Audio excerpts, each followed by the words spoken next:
आज बनवायची आहे पावभाजी. त्यासाठी काही भाज्या धुवून घेतलेल्या आहेत. 2 बटाटे कुकरला लावलेले आहेत. थोडासा फ्लावर त्याच्यामध्ये हळद घालून तेही शिजवायला ठेवले.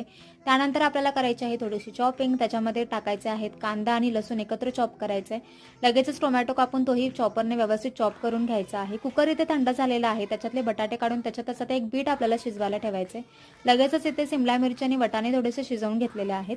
सिमला मिरची कापून घेतलेली आहे. कढईमध्ये थोडंसं तेल आणि बटर टाकून कांदा टाकायचा आहे. त्याच्यामध्ये बटाटा आणि उरलेल्या सगळ्या भाज्या आपल्याला टाकायच्यात. बीटरूट खिसून टाकलेला आहे.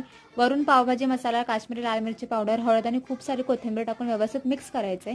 चवीपुरतं मीठ टाकायचं आणि पोटॅटो स्मॅशर किंवा पावभाजीच्या स्मॅशरने व्यवस्थित स्मॅश करायचे.